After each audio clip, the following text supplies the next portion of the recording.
We're looking at poetry reading right now. Let's see an overview and a look at the core habits. Poetry analysis has two reads. First, literal meaning. Second, figurative meaning. So how's it look? You might see something here that looks familiar. It's the same as our regular two-column notes, but now we have a third column added on the right side.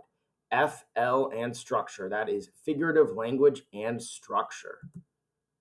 So let's talk first about reading for literal meaning. That's what we do first. We read a poem and we use those two columns, the it says and I say columns. Ask yourself as you read, what is literally happening? What's the speaker describing?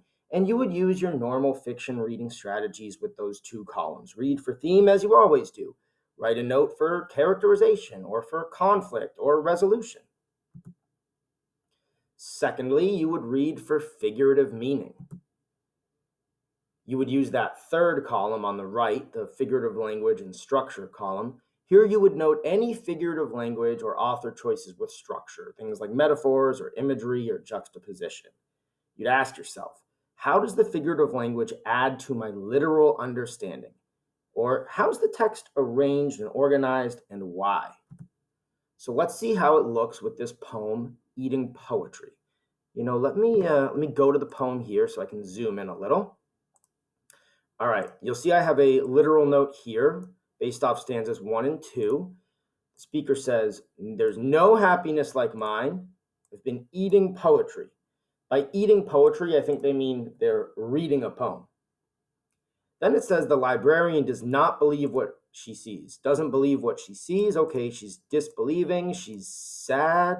So I wrote a characterization note here. The speaker is happily reading poetry, but the librarian is displeased and disbelieving.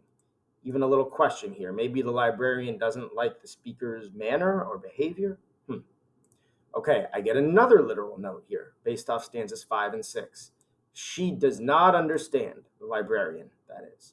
When I lick her hand, she screams. Okay, that's weird. Why is the speaker licking the librarian's hand? The librarian reacts by screaming. She's afraid or certainly uncomfortable. I snarl at her and bark. I romp with joy in the bookish dark. Okay, it's making a little more sense. The speaker is snarling, barking, even licking her hand. The poem mentioned dogs, so I think the speaker is transformed into a dog.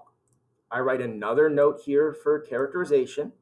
The librarian is misunderstanding and scared by the speaker's joy as they are transformed into a dog and licking their hand. Okay, now I get onto my figurative language notes. Now, figurative language we've touched on, but it certainly figures more into poetry, so we'll use that even more as we read poems. You'll see on the English Basics one-pager, there's a bunch of resources, and towards the bottom, highlighted here, there are some literary devices. This one resource here has a lot of figurative language laid out for you.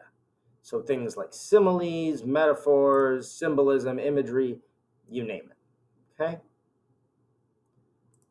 Anyway, back to the poem. Here's how I would make a figurative note, and you'll get practice with this. First, I name the device. There is personification. I use an abbreviation, PER for short.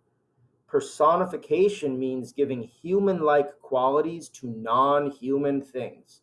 Or in this example, stanza 1 says that ink runs from the corners of my mouth. Giving the quality of running to ink, that's personification. So I've named the device personification. I say, what is the comparison here? Ink, running. And then I have one final note. I write a little note, very short, about what I think that figurative language shows, what it reveals. I think it's emphasizing the speaker's excitement and his energy. Okay? Similarly, I have a note of capturing a metaphor. The speaker is compared to a dog. What does that show? I think it highlights the speaker's primal enthusiasm. Even a note on juxtaposition. Juxtaposition means comparing two unlike things. Now, hey, if you're wondering what some of these terms mean, don't stress. We'll be talking more about figurative language and structure as we go.